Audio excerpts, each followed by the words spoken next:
I believe it's important to outline my emails before starting the writing process. And what it does is it helps me write my emails much faster and make my message more effective, more concise, and more relevant to the recipient. So what do I include in my outline? First, I think of the purpose of the email. And then I decide what audiences I want to include and what audiences I want to exclude. Now this really makes me remember who this is for and what I'm trying to achieve. Now I'm also thinking about when this email is supposed to go out and then move to the content. So the body copy. I start with a hook and then a possible story I could use. And this is sometimes the same thing. Then the transition to the offer, the call to action. Once I have that, I'll write down a few optional subject lines and preview texts.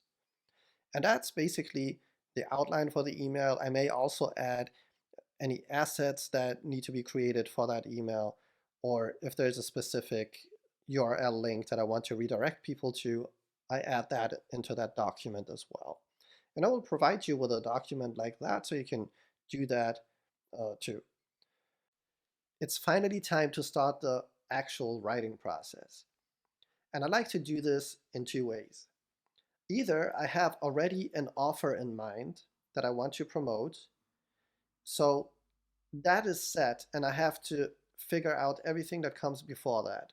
The opening hook, the story, the transition into the pitch, and the call to action. The other way would be to have a story in mind, something that I may have just experienced or maybe read somewhere, or maybe a friend told me a cool story. Now I want to use that, but I just have to figure out what offer, what product or service I could connect it with so it makes sense, and then add everything else in between, like the transition. And I actually like the second way better. And the reason for it is that I think your utmost goal when writing emails is to be entertaining. It's the best thing you can do. Like even me as a marketing coach and service provider, um, entertaining my list is of higher value in my eyes than giving some insights or some marketing tips or anything like that. Because I want people to look forward to my emails and I want them to open them ideally every time. And you may just be too tired to read about tips, and you want to just turn off your business mode and just get into relax mode because you got home from work or whatever. But entertainment is always welcome. And because I sell in every single email that I send out, it's a soft sell usually, unless it's like an actual promotional campaign. Um, that's it's still going to be it's not like just entertainment and then that was it, but it's actually providing entertainment and getting people to enjoy your emails while also putting an offer in front of them that makes sense to them and makes sense to the entertainment part, is as well connected to it. So that's my goal, and that's my approach. You have already found your hook and added it to your outline. Now you want to turn it into a specific sentence or short, punchy paragraph to open your email with. And the whole purpose is to get people curious enough to make them want to read the next sentence. So how could you accomplish that? You could take your hook as a basis and then add maybe a shocking statement or fact or stat that is related to that hook as your initial sentence. You could use emotion, so just make an emotional statement or jump right into your story, especially if it's around emotion or conflict and that type of stuff. But at the same time, really be careful about, being negative and speaking about negative stuff. So that's something I would try to stay away from unless you are offering the solution in the process. So don't let people hanging with like a dark cloud over their heads. So that's basically the hook.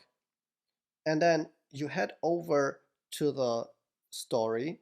And again, even if you don't have a story to tell, for instance, if your email is about motivation and you can't come up with a story around that, or even a good tip if you want to give insights around that, you could do research and probably write something up, and that would be good.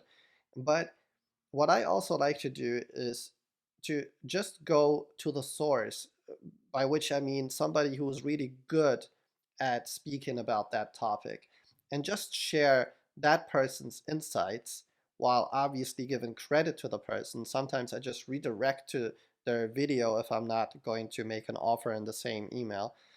Um, because then you obviously don't want to redirect people to some YouTube channel instead of your offer page.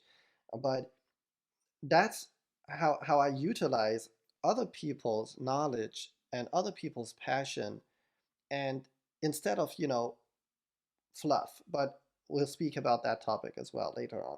So you have your hook, you have your story part, or it could also be, educational, could also be edu education and entertainment at the same time. So a mix of the two.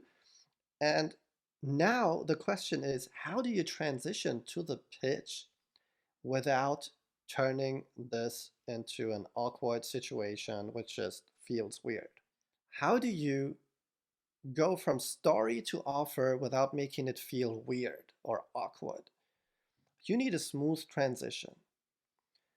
So how do you accomplish that?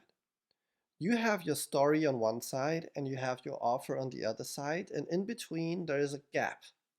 So the way you overcome that gap and connect the two together in a smooth way is by doing two things. First off, in your story, you want to deliver an idea to the reader in an indirect and subtle manner, which basically makes them realize, hey, I don't want to experience the pain that I'm hearing about or reading about, or I really want to achieve that same gain, that move towards that same pleasure that I'm hearing or reading about in the story. So this is the job of your story. It's not only entertainment, that's one part, but also you want to deliver that idea.